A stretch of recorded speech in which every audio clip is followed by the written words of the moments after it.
What's up, guys? Welcome to the French section of my e4 series. We always play e4, and when our opponent responds e6, this is the French defense, and we're always going to respond with d4. Going along some of the ideas from our previous videos, we know whenever black doesn't contest the center, we always want to take it over with d4 and e4. Now, the whole reason black played e6 was to counterattack with d5. Black plays d5, and right now, white has a space advantage. He has 2 pawns in the center versus black, who only has 1 pawn in the center. If we were to exchange pawns in this position, this is known as the French exchange. And I don't think we should go into this variation because it's symmetrical versus this position, which is not symmetrical. White has a space advantage here, so I want to go for the advanced variation by pushing this pawn. This is the French advanced variation. Now, why is this good for us? Why would we want to get a pawn to the center on black side of the board? Because when it's on e5, it will prevent this knight from coming out to its most critical square, and when it's on d5, it can prevent this knight from coming out to its most critical square. So you'll notice, because we got a pawn to e5, we're controlling this f6 square, and we're preventing a knight from coming out in the most classical way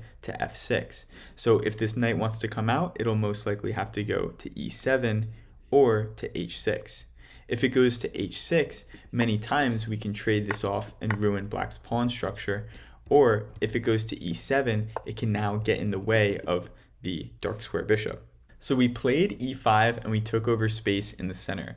I would say the only move that you're going to see here is c5.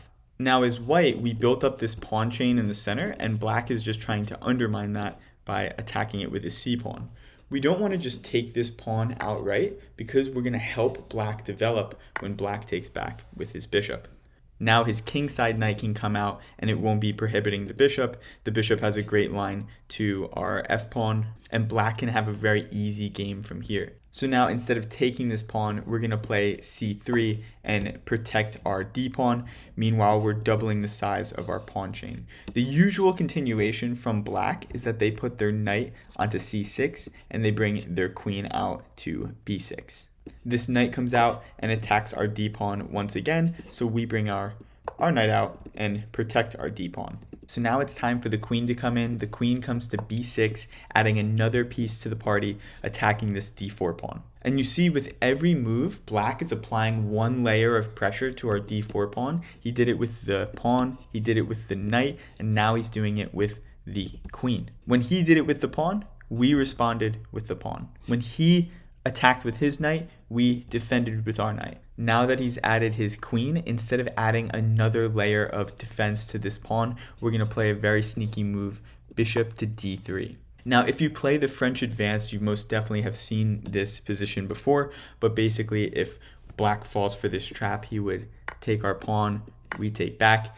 He sees 1, 2 attackers and only 1 defender, so he goes knight takes pawn. We play knight takes knight, and when the queen takes back, we can play bishop to b5, and we win our opponent's queen in this very classic Milner-Berry gambit trap.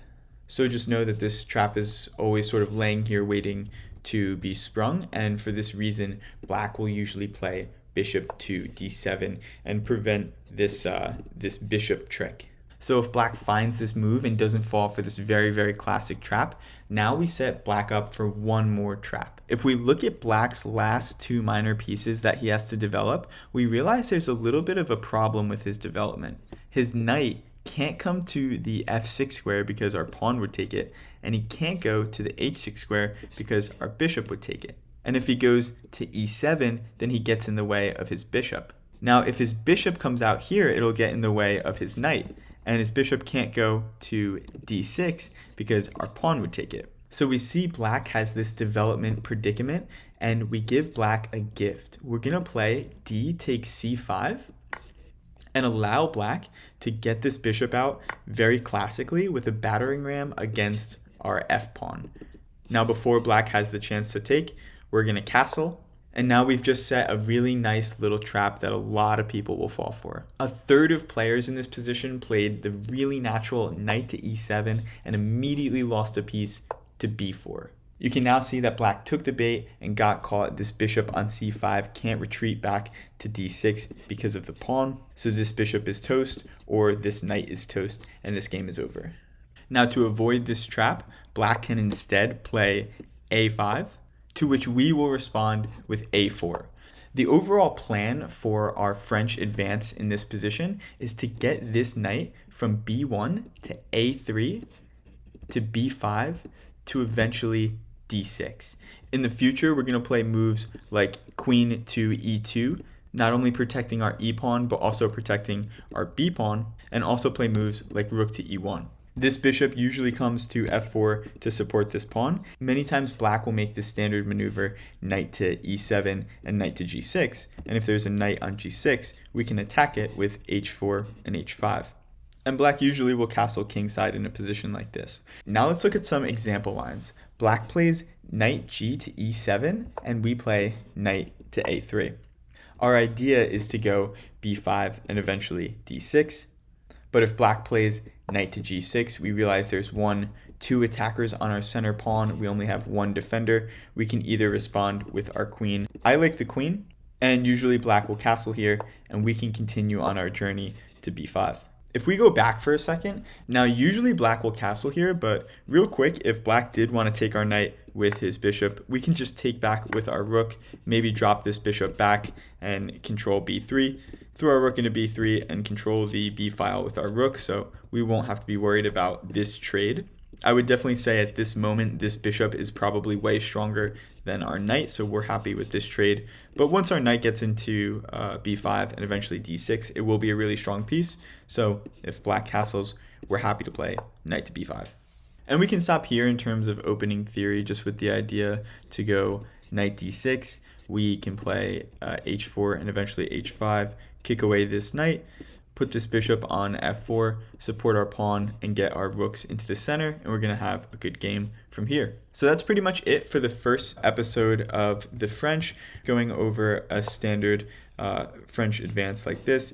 And when this queen comes out, we play bishop d3, and we set up the Milner-Berry gambit. Most players won't fall for this first very classic trap and will play bishop to d7, but quite a few will fall for this more complex trap of castling away and leaving this very natural knight e7 move to be played.